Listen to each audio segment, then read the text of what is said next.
Wow.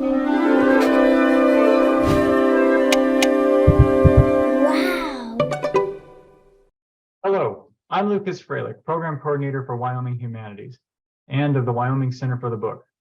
The State Center is an affiliate of the Library of Congress Center for the Book in Washington, D.C.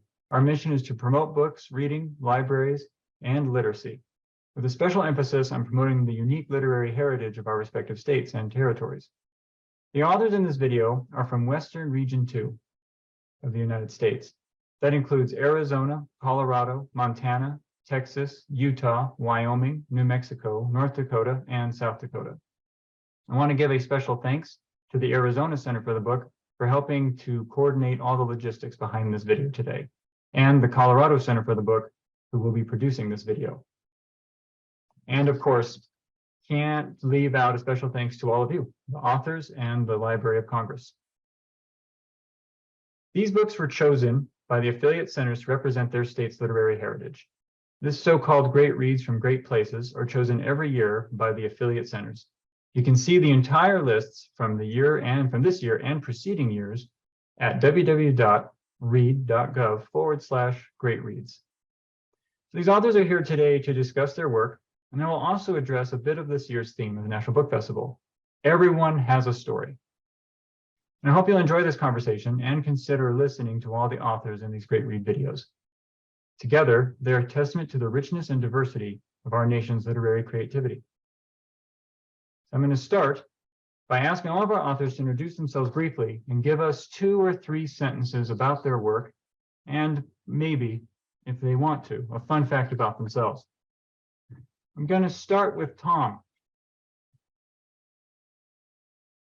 Thank you, Lucas. Thank you for the question. My book, Rim to River, Looking into the Heart of Arizona, tells the story of a 790-mile walk I took across my home state to try and understand it better. Arizona's the most recent of the 48 lowest contiguous states and one with a somewhat baffling culture. And this is a series of 17 essays that attempts to explain it, all linked together with the scaffolding of this hike. Thank you. Next up, Adrian. Hi, I'm Adrian Miller, the soul food scholar who's dropping knowledge like hot biscuits. I am a James Beard Award-winning food writer, a former Politico, a recovering attorney, a certified barbecue judge, and I'm also the executive director of the Colorado Council of Churches. But I have the side hustle writing about food. So my book is Black Smoke, African Americans in the United States of Barbecue, and it's a celebration of African American barbecue culture.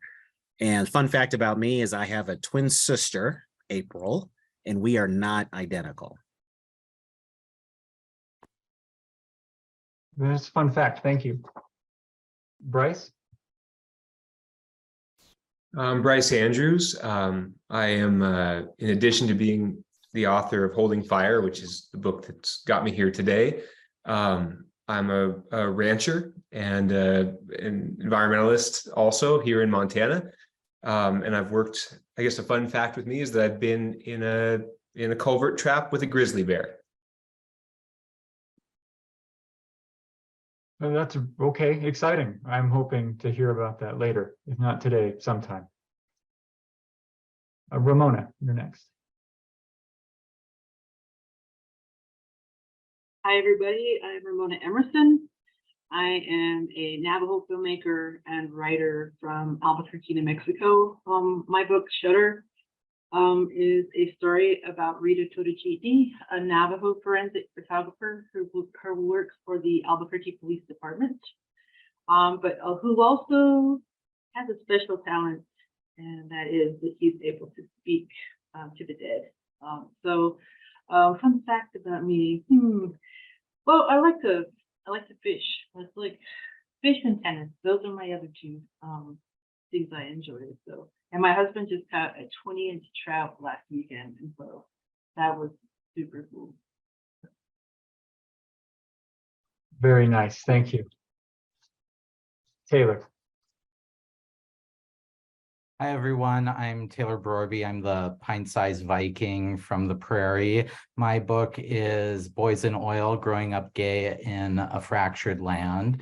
It's all about my fossil fuel heritage I'm the fourth generation fossil fuel baby, and somehow my parents produced a gay, crunchy granola environmentalist out of the deal. So it sort of documents that and getting arrested over the Dakota Access Pipeline. And every place I move seems to get fracked, which is my second favorite F word.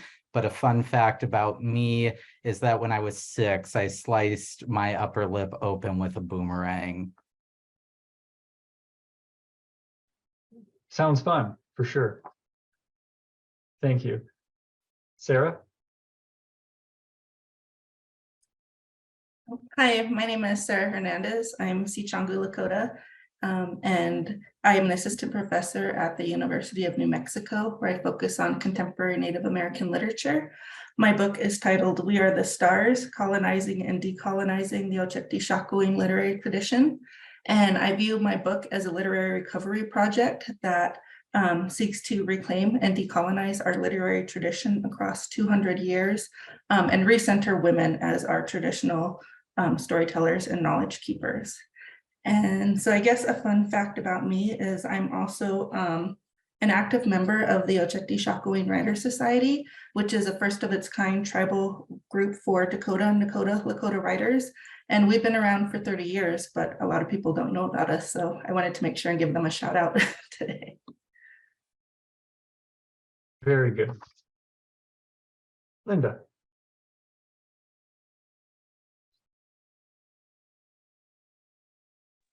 Yes.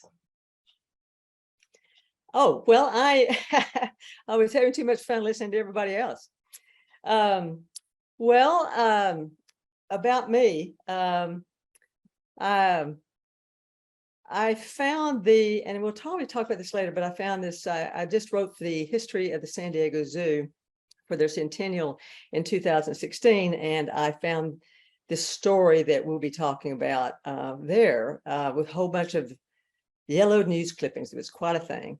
But I used to be, the fun fact about me is that I used to be a travel writer, which works into this too, not to mention a lifelong animal lover. So, you know, I've petted baby rhinos, and I've snorkeled with endangered turtles, and I've also walked with a tower of giraffes at the zoo, if not in Africa.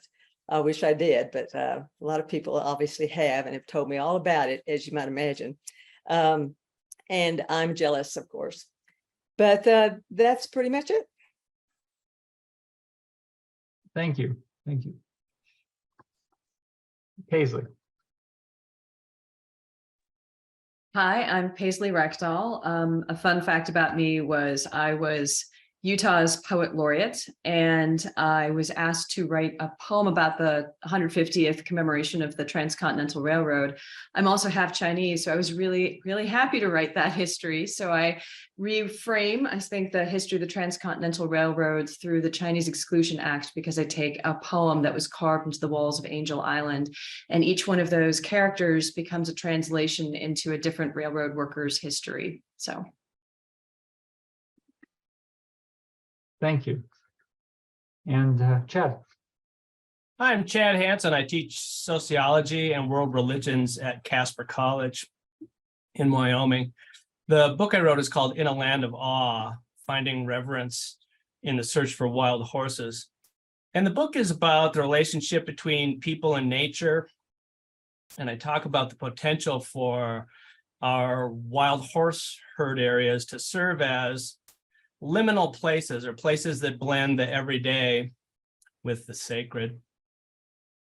And fun fact about me, I live in Wyoming. And despite what you might hear on the internet, Wyoming is real.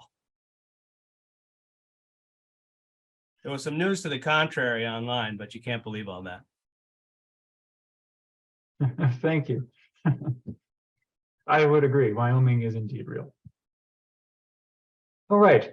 Thank you all for your fun facts and telling us a bit about your work so far. I'm really excited to really bite into all this. So I'm going to encourage once again all of you to participate. If someone's talking about something really interesting, feel free to raise your hand and I'll do my best to call on you and try to get a discussion going. But starting from the top, Tom, you're back up. I have a question for you. Your book is a series of essays, as you described. Are there any qualities that make Arizona particularly distinct? Yeah, thank you for that question. The name Arizona is the only name among the 50 states in which there's some scholarly disagreement for its origins. And the most credible theory is that it comes from the Basque language of northern Spain. It means place of the good oak tree. And it was the site of a 1736 silver rush that lasted only for a few weeks and then disappeared into obscurity until it was the name was happened upon by a promoter of Arizona, a real estate promoter, who convinced Abraham Lincoln to name the split off part of New Mexico for the name of this vanished silver rush. And to me, that's an instructive story. It points out the historicity of real estate hype when it comes to thinking about Arizona, the reaching for fabulosity where none may exist, and the quality of dreaming that keeps our state afloat, if you like, even in a time of extreme drought. Thank you. Adrian, you describe yourself as correct me if I'm wrong, a barbecue connoisseur. Is that fair? Yeah, I'll take that. Your book captures a very interesting culinary history, and I'm curious, why barbecue as a lens into culture in general, or as specific as you want to go? Well, so it started when I was writing a book on the history of soul food. And by the way, by telling people I'm from Colorado, I immediately lose all street cred on the subject of soul food and barbecue. So the way that I win them back is tell them that my parents are from the South. Great migration story. Mom from Chattanooga, Tennessee, dad from Helena, Arkansas. They met in Denver and stayed. And so one of the things, I'm grateful to my parents for a lot of things, but one of the things I'm grateful for is they kept me steeped in Black culture, even in an unlikely place like Denver and its suburbs. And so barbecue was one of our big traditions, and it was mainly a holiday thing. So I grew up with barbecue as part of Black culture, and I didn't think too deeply about barbecue except like, oh, this tastes really good.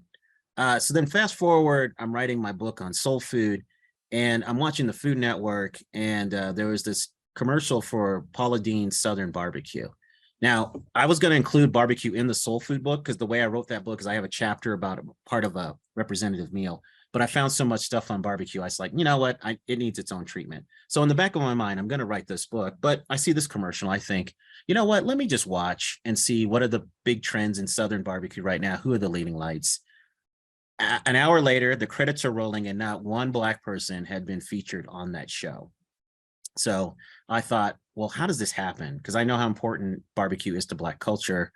And, you know, it's 2004. Why is this happening? And then the second thing I thought is, well, maybe I got it twisted. Maybe I was actually seeing a commercial for Paula Deen's Scandinavian barbecue.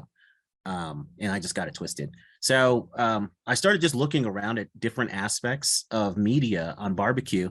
And it was the same thing. African Americans had either been completely vanished or relegated to the margins. And so I just said, this is ridiculous. So this book is really it's a love letter to Black barbecue cooks, but then a thump on the head to say, if you're going to write about barbecue, you have to include African Americans. I mean, to not do that is just ridiculous. Thank you. Yeah, I'm hungry already, really. I like good barbecue. Bryce, you mentioned, perhaps not in your introduction, but I found out that you grew up in Seattle. Is that right? That is true. Seattle. So lots of questions there. But the thing that really highlighted for me is that in your book, Holding Fire, you write, I think it is possible to keep the best aspects of a Western heart, qualities like gumption, grit, and feral joy, without embracing the brutality that runs rampant in our history. So can you explain to us what that means to you, or why is that important? Well, I'd like to first tell you that, you know, you're from Seattle. That raises a lot of questions, is something I've heard quite often in my life as a ranch hand and rancher in Montana. Yeah, I mean, Holding Fire is really about inheritance. It's about wrestling with both the darker aspects of Western inheritance as the son of, you know, European settlers, it's also about looking at, looking critically at the culture that I have lived in my whole life as a rancher. This book centers on this revolver that my grandfather gave me and that I used as a tool in the course of ranching for decades. And it's about the process of beginning to realize how that particular weapon and that particular inheritance ties me to a history of violence and brutality, both against place and indigenous people in many directions in the West. And really that line that you're asking me about comes from the end of the book. It's after I've chosen to remake that revolver by learning to blacksmith into a different kind of tool with different affinities. And I really do believe what I said there. I think we have agency in terms of what we keep and what we leave behind, in terms of the traditions that we inherit, the biases we inherit in the West, in terms of how we view ourselves, and particularly in terms of our relationship with land. So, you asked me about being from Seattle, and I used to be almost ashamed of that. I would be around all these sort of born and bred Montana cowboys, and I would hate to say where I was from, but increasingly I'm proud of it because it lets me see things a little bit from the side and lets me look at things a little bit differently than I think I would have if I'd been raised out here. So thanks for asking about that. I appreciate it. Oh yeah, of course. Thanks for writing the book. Ramona, I really want to ask you a fishing story, but unfortunately, I don't think we have the time right now. The overall theme of this year's festival is everyone has a story. In your memoir, you managed to turn it into a novel. Can you explain more about how that happened and the process? Well, sir, it actually turned into a lot of things before it became what it was. And one of the things was a screenplay. I think I turned away from memoir pretty quick because I didn't want people to think that everything I was writing was about me, and I thought that was just kind of strange, and I didn't want to do it. So I decided I'm going to write a screenplay, and I'm going to get into my MFA program and go into the screenplay program and do that. And I had a writing mentor at the time named Joan Tewksbury. He told me, Ramona, I think you are capable of writing a screenplay, but I want you to write more fiction, because that's what I'd been writing in her workshop. And I had just like the tips of this novel in some of the stories there. So I applied for my MFA program at IAIA and brought what little things I had with me, and they accepted me in the fiction program. And immediately I was like, what did I get myself into? Because I've been a filmmaker for 25 years, and this was something that I never wanted to do in a million years, was to write a book. And here I was putting myself in that situation unknowingly. Right away, my professors just told me what I had and said, you have so much here and you need to write a book, and this is how it's going to happen. And I think you can do it, and go on and try it, and take all those ideas you have and put it in a book, and let's see what happens. And 2 years later, I had my first draft. So pretty crazy to go from, should I write a memoir or let's write a screenplay, to a 350-page novel within a couple of years. So thank you. That's a great question. Oh, well, thank you. Taylor, there's a lot here. Boys in oil, growing up gay in a fractured land. Lots to dig into. I do have a question for you. There's very few books coming out of the Great Plains region. It's just the nature of our population, probably. So what do you hope to achieve with writing a book representing, in large part, your home region, and maybe even your state? Correct me if I'm wrong, but. Oh my God. Well, I just hope to write a book. That was the first one. My goodness. It was like, can you do this? Strap in, here we go. But I think, beyond that, it's sort of my pop quiz is always name a famous North Dakota writer. You might get Aunt Louise Erdrich, and then after that, Ooh, you might get my lookalike big brother, Chuck Klosterman. You might go to Deb Marquardt. And then after that, on the Great Plains, we have Great Silences. You know, the North Dakota bookshelf is very sparse. So one of the great things when you're a writer from North Dakota is you just have carte blanche to fill that son of a, gun up with your books as much as you can. But part of it, during the times in which we live, you might have heard there's a huge amount of library censorship going on related to books, especially with content such as mine, particularly in states many of us represent here today. So part of it was also to remind people that queer people don't live just in coastal enclaves, but it turns out some of us are trying to make the Great Plains gay again, and sort of reveal that that story exists there. And so part of that is I wanted to have a book on a bookshelf in a library to help little, queer youth feel less alone, because I grew up in a world where a book like mine didn't exist. And I thought I was some, circus animal or something in the community from whence I came. And so part of it is kind of an act of reclamation, like what we're doing with coal mining throughout the West in different ways. Thank you. Sarah. Why is it important, and please correct me because I'm going to try my best not to mispronounce this, but why is it important to learn about the Oceti Sakowin literary tradition? Yeah, no, and I think it's very much in alignment with what Taylor was just saying. It's important for us to see ourselves reflected in the literature and the curriculum. And as Oceti Sakowin people, we don't see that.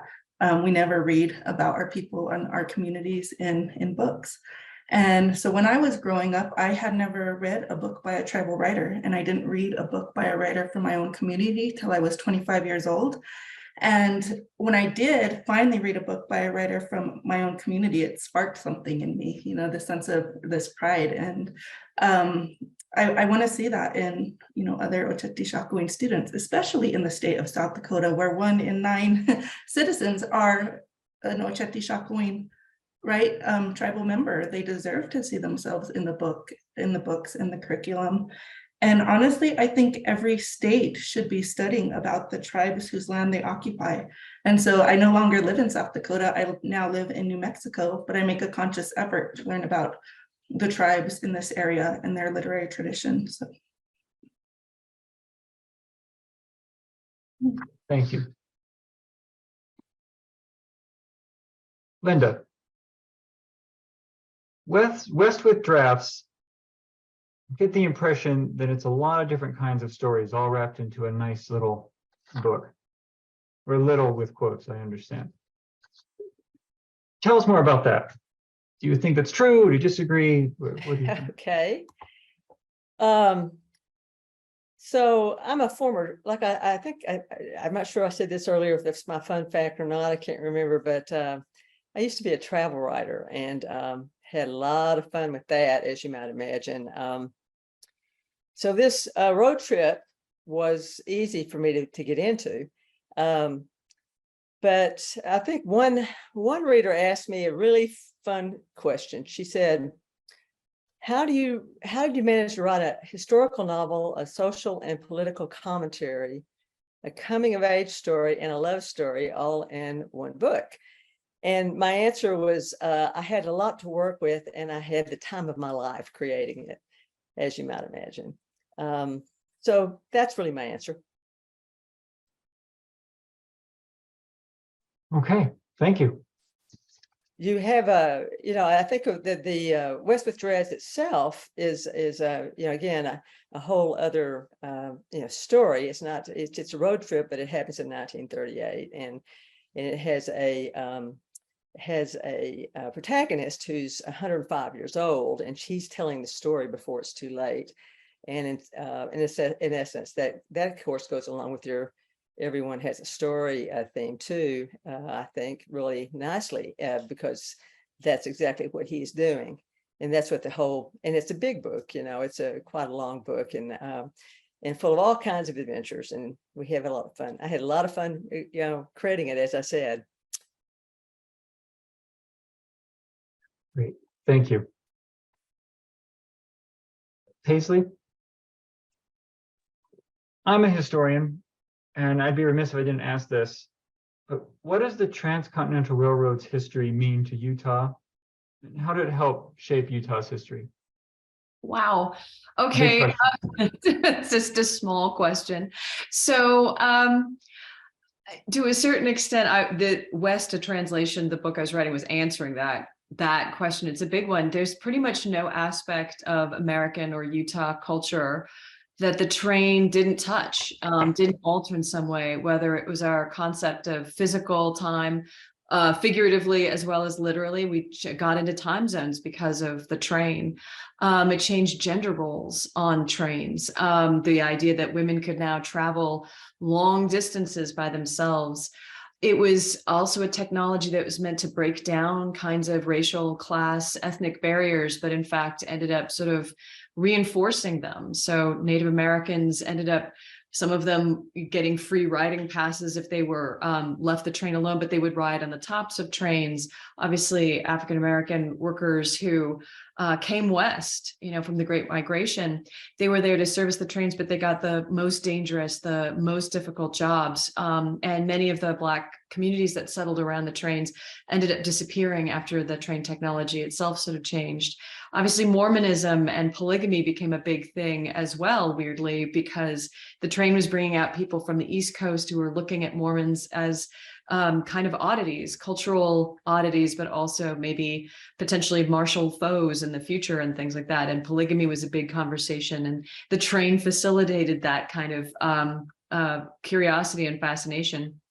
So, I mean, I just found myself thinking more and more about all the ways in which the train became a kind of refraction of American and then Utah culture too. And we're still dealing with that. So I have to stop there because otherwise I would just give you another dissertation. I totally understand. Yeah, I've been there before. Thank you. Okay, Chad. Besides the fact that Wyoming seems to be missing on the internet, what's the most common misperception about Wyoming? One common misperception. I think Wyoming is often thought of as a rural place, and it is to a large degree. Our largest city is Cheyenne, and it only has about 80,000 people. But I think one of the secrets about Wyoming is that we're mostly a state of townspeople. More than half the state of Wyoming is public land. So half of Wyoming is Wyoming, and the other half is federal, state, and county land. It belongs to you and me and everyone we know. So what you have in our state are cities and mostly unpeopled lands in between. Of course, there are ranches, but they're quite large and spread out. So by far, most people in Wyoming live in neighborhoods. And we have a culture that's rich. Of course, we have national parks, we have wildlife, we have wild horses, for crying out loud. But we also have music, art, and literature, and cuisine.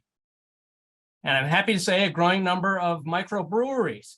When I first moved to Wyoming, we didn't have that, but we have them now. So I think when people imagine Wyoming, they imagine mountains and rivers and wildlife. And of course, we have all those things.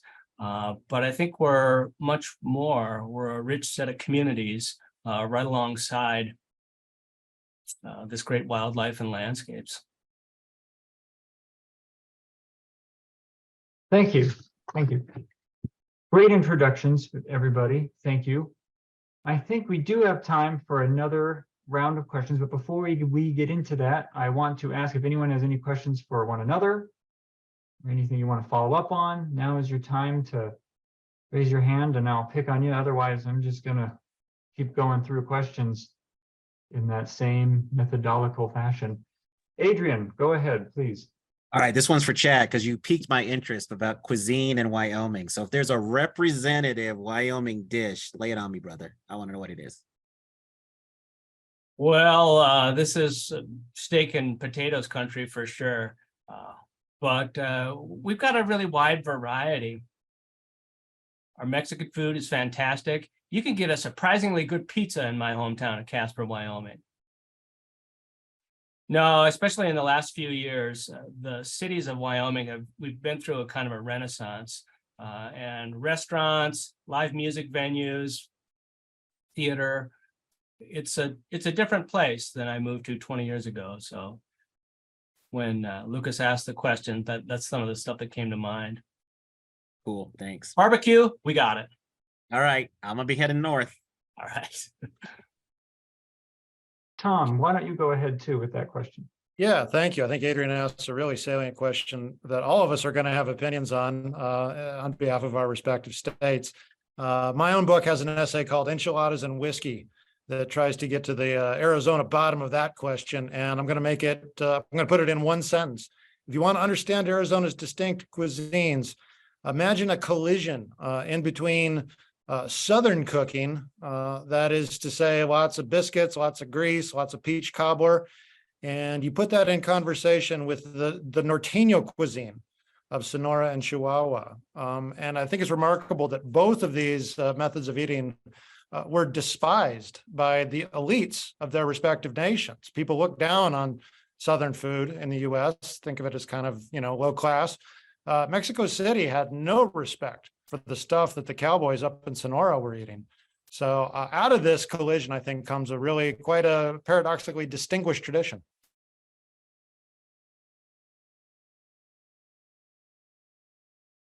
Great, good question, Adrian. Thank you.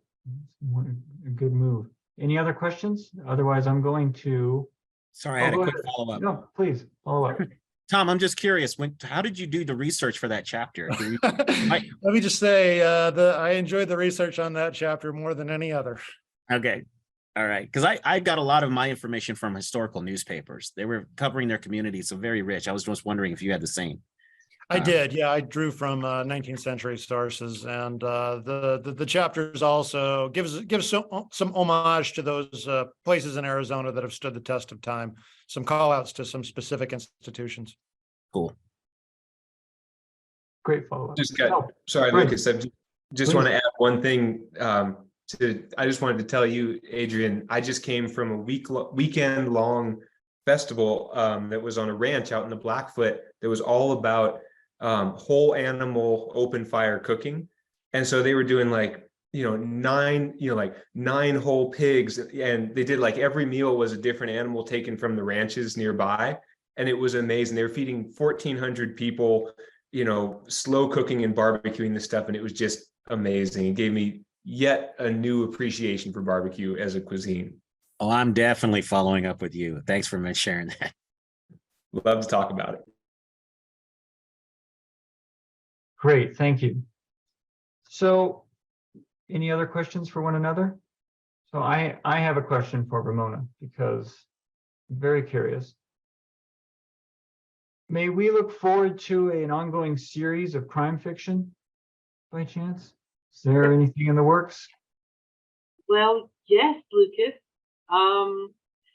I did promise at least a trilogy for Rita Toda Cheat Me. Whether somebody will talk me into doing more than that, they'll really have to wrestle me. But I don't want to write Rita Toda Cheat Me for the rest of my life, as much as I love her. But maybe sometime later I might bring her back. But I am 275 pages into the first draft of book number 2. It's called Exposure. Great, we're here to hear, folks. Remember, when you hear, you got the preview. Well, the expectation right here. Thank you. Thank you. Linda, can you go into a little bit more detail on what you mean by, nope, I said that wrong. You said that you're a travel writer, right? Okay, I am a travel writer. Great. I was. Okay. Oh, Yes. right, was, excuse me, right. So you say that your story is, that this part is, when it comes to the drafts, is only a part of the story, right? You're talking about the Westpith Draft story? Mm-hmm. No, the whole thing is a road trip. this first thing they came up with, I don't know if I said this a minute ago, but I was writing the history of the San Diego Zoo, and I discovered this. And I found a bunch of news clippings, like from 1938 on the drive across country. And it all started with a hurricane. They actually lived through a hurricane to get to New York. And then they got on a little more than a tricked out pickup truck, and they put these young giraffes and they before interstates, and they drove them 12 days to San Diego.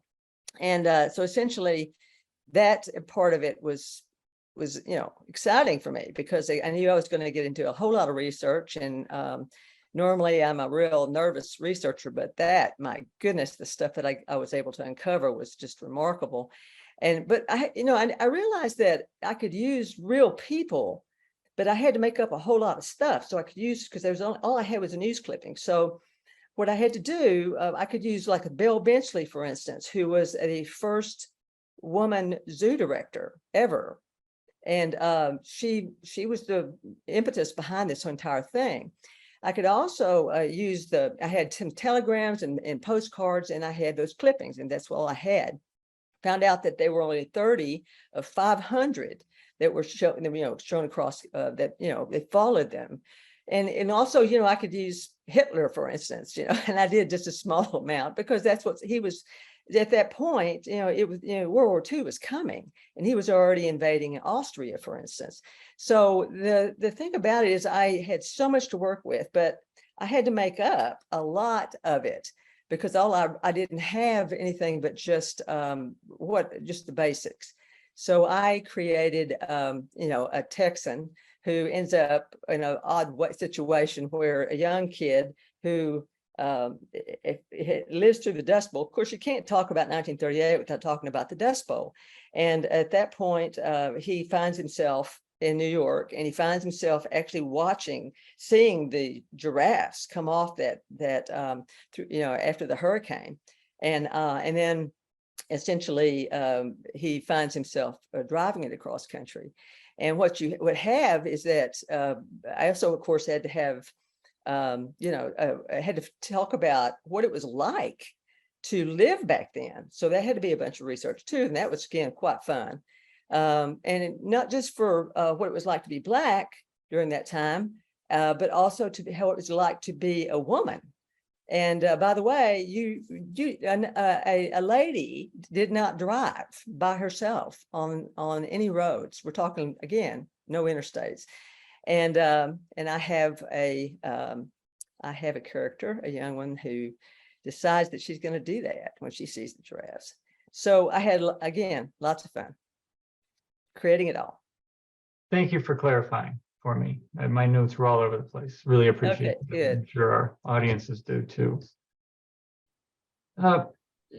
Sarah, I have a question for you. What is the cultural and historical significance behind your title and the cover of your book? It's very interesting. Please. Yeah, I'm actually really proud of both the title and the cover of the book. So the title is We Are the Stars, and that was actually suggested to me by Dakota scholar Elizabeth Cook Lynn, who's considered one of the founders of Native American studies. And she's, when I was searching for a title for the book, she said, call it We Are the Stars, because that's where our origin stories come from. We traditionally do believe, our people come from the stars. And so that's why I titled the book We Are the Stars. And it was also a tribute to Elizabeth Cook Lynn, right? She has done so much to preserve our literary tradition, which I had been talking about in my book, Has Been Lost. And then the cover of the book is a piece of ledger art that my brother actually created. And so after I'd finished the book, I had a very clear idea in my head what I wanted the cover to look like. And I wanted it to be ledger art, because traditionally ledger art is viewed as an act of resistance. But I also wanted it to, in the foreground is a mistranslated treaty, the Treaty of Traverse des Sioux. Missionaries mistranslated that treaty to steal Dakota land. And so that treaty is in the foreground. And then atop that treaty are 3 images of Oceti Sakowin women representing the Dakota, Nakota, and Lakota Nation. And if you look closely at each of their shawls, there's stars on each of their shawls to, connote ancestral star knowledge. And so I viewed that cover as a piece of, like I said, an act of resistance and decolonization and healing. And I saw it very clearly in my mind. And I just asked my brother, I said, can you create this for me? And he created it exactly as I saw it in my head. And so I was really happy that the publisher, allowed us to use that cover for the book, because I think it even captures, the entire premise of the book, which is to discuss both settler colonialism and decolonization. So. Great, thank you. That's very telling, I think. I like that. Okay. Taylor. Living in Wyoming, that's me in this case, landscapes, everything. And so for North Dakota, I would imagine landscapes are kind of interwoven in everyday life. How does the landscape speak to you? How does that use of the land speak to you? Well, the great thing about grass, other than it's a burnable substance, if the wind is blowing through it, it whispers to you. So there's this huge symphony going on that, speaks if you listen attentively to that landscape. Somehow North Dakota, if you haven't recently made it to the great shores of the great state, it's the least visited state in the country. But the shortgrass prairie is one of the most biodiverse regions we have on the planet. It makes the Amazon look as interesting as low-fat ranch dressing. 100 acres of prairie can support over 3,000 species of insect alone, and so I think by studying that landscape, it gets me into other ways of thinking. If nature models that it thrives in diversity, how is it that rural states, particularly plain states, have monocultures, not only of industry, but also in the stories we tell and in the ways we view who lives there, and that part of that is looking to nature and what it's taught us to also remind us of a varied and interesting history. But I mean, my God, the landscape of the prairie has to be the most incredible thing. You can go to southern North Dakota, there's still wagon wheel tracks because the landscape doesn't heal where, that guy, George Armstrong Custer, when he went west and had the worst day of his life, you can still go and see those wagon wheel tracks in that landscape. So there's also a way where the landscape holds history and memories of, settler colonialism, which I think is a big theme a lot of us are touching on in our work, it seems today. And also, other groups, for instance, Black people have been living in North Dakota as long as people that look like me. And so that's also part of, I think, what studying that landscape has reminded me is that we're not all one monoculture of grass, but we're an interwoven tapestry of different grasses. Thank you. Really nice analogy. I like that. Where's that metaphor? Don't answer that in front of a bunch of writers back and forth. Paisley, you did a lot of research into railroads. I know railroads are really cool.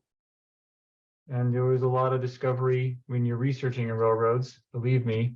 So do you have a particular discovery that you found in your research that you'd like to share? Yeah, actually, and I guess maybe it's not a fun fact, but it is sort of a fact. I'd never ever thought about the railroad at all until I was given this commission, and then I was asked to write these series of poems that turned into West, a translation. And it was through the writing of the book that I actually came to fall in love with what the railroad is, a sort of a technology, a metaphor, a story of all these different stories that are woven together.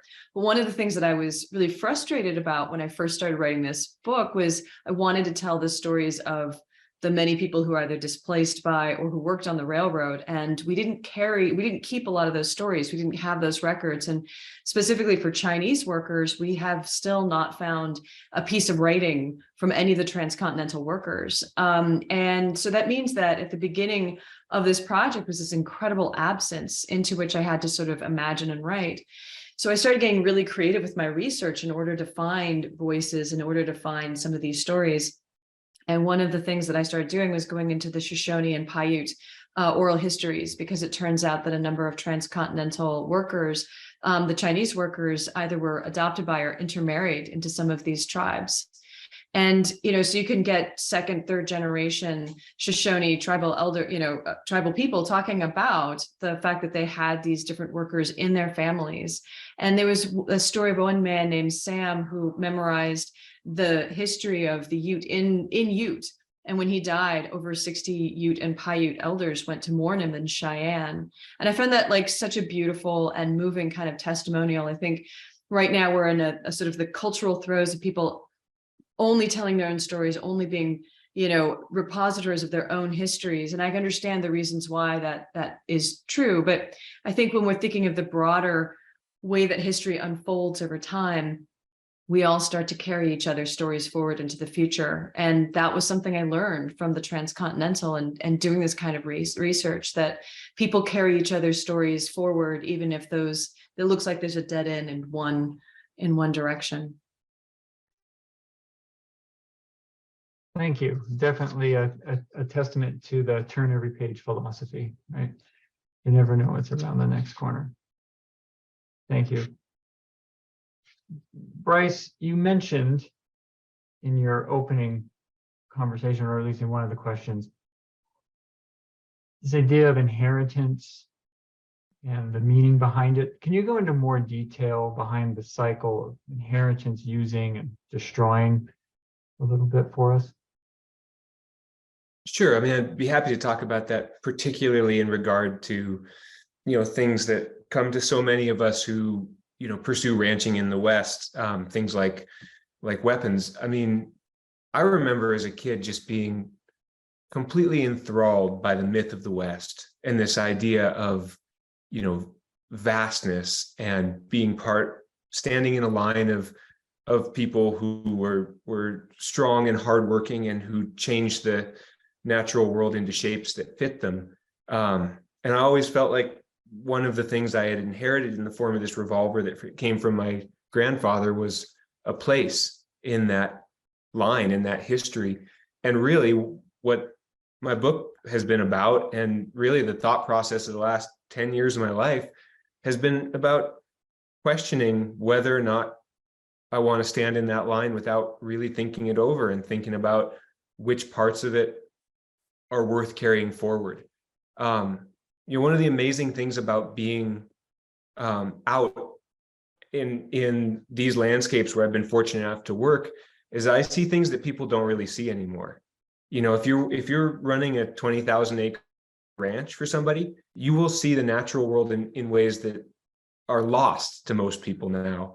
And one of the things, if a person is open-minded and thoughtful about it, that you begin to realize is that tremendous amount has been lost. There's been cultural loss, there's been ecological loss, there's been this tremendous amount of violence. And we're at this real point of inflection, I think, where we're beginning to tackle some of those issues and also tackle our relationship to the tools that we've used to bring ourselves to this point, tools of violence like guns. So yeah, I mean, I think, it is a book about inheritance, but it's also about the ways our tools shape us and what that means for how we act in the world. Great, thank you.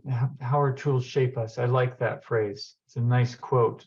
Probably belongs somewhere in a welcome mat or something. It's one of those sort of things. Very nice, thank you. Adrian, you touched on this briefly, but do you mind going into just a little bit more detail? Because I know this is a huge piece of your work. But why is it that barbecue, from your estimation, that barbecue tended towards African-American communities the way it did? Can you give us a little bit on that? So one of it is a legacy of slavery. So old school barbecue is very labor intensive. Somebody has to find a field, clear it, and then dig a trench, a couple feet deep, a couple feet wide. Somebody has to chop the wood up, put it in that trench, set it afire, let it burn down the coals, then kill all the animals, butcher them, and then butterfly them, stick poles in them, and then continuously flip those animals so they evenly cook. Somebody else had to maintain a separate fire, walk up and down the pit to find cold spots and replenish the coals. Somebody else had a bucket full of vinegar and spices to kind of swab the meat to moisten it. and then somebody else had cooked the side dishes, somebody served it, and then somebody also provided the after barbecue entertainment. And that was enslaved Africans and enslaved African Americans. And barbecue was scalable. So we have reports from the early 1900s or early 1800s where you had barbecues for 20,000 people. Now, we didn't have Google satellite technology, so those numbers are probably fudged. But the idea is like there was a huge crowd for these barbecues. And so the racial dynamic of our country is if you wanted to have somebody do a lot of work and not compensate them, you made Black people do it. So by the time we get to the 1820s and 30s, Blackness and barbecue are wedded. People are in the public imagination. If you want the real deal, you have an African-American cook it. So that's how it starts. And then barbecue is delicious, and it's a way to build community because it was whole animal cooking. So then it spills over into African-American culture and with churches, especially, and other social gatherings. So it was a way to bond people. And then after emancipation, African-American barbecue took its own kind of spin, in addition to doing it for majority culture. So it's just really ingrained. Thank you. Thank you. That helps fill in the picture a bit better. Chad, your book, spoiler alert, it's about horses, right? It is. Can you go in a little bit into one of your major themes that you try to, like a message you're trying to get across throughout your book? Just one of them. There's several. Yeah, the subtitle has to do with reverence and awe. And so at the beginning of the book, I talk about some of the new science on those two subjects. Scientists kind of shied away from those topics for a long time because they're closely related to spirituality. People thought those were subjects for theologians as opposed to psychologists or social scientists. So I talk about some of the new research, and we have good data today to show how when you experience something vast and beautiful, when you experience awe, your cortisol levels decline. That's your stress hormone. Your oxytocin levels, we call that the love hormone, those levels rise, and there's a social purpose for that. It makes us kinder and more cooperative and generous. And I'm a sociologist by training, so I take a little different point of view on horses and nature than others. My work begins and ends with people. So toward the end of the book, my point is that we stand to lose a lot if we lose wild horses. And there's a move to eliminate wild horses from public land. There's a beautiful law that protects them, written in 1971. And when the bill passed, Wyoming had 44 wild horse herds. Today we have 16 left, and there's a strong chance that we'll lose 2 more in the year ahead. So we'll have 14 of those places left out of the original 44. And that's been the story in most Western states. So to return to your theme of everyone has a story, part of the reason I wrote the book is because I wanted people to see how the experience of wild horses running across a rugged landscape in the West can be an important part of anybody's life story. What a chapter to include in a life story. Part of my motivation for the book. Thank you. All right, Tom, you're the last one on my list here today. We did talk briefly about Arizona food, cuisine, that sort of thing, from a side question. So I'm curious about the other half of that equation, about music. You go into a little bit about music for us? Yeah, there's also a section in the book about Arizona music, which is not a genre that's widely recognized as having made contributions, but I argue that it does. And just like with food, you can sort of see the cultural collisions going on in between the militaristic brass sound of Northern Sonora with some of the surf music of the 70s and 80s, particularly in the Phoenix scene, that came together to produce bands like Calexico, the Meat Puppets, Mr. Mister, also the country scene that emerged out of a Texas swing form of music around the unlikely town of Coolidge, Arizona, which gave to the rest of the world Buck Owens and Waylon Jennings, and all the songs of Western dreaming and heartbreak that make an important part of the country music tradition. So I'd argue that Arizona's in that particular Hall of Fame.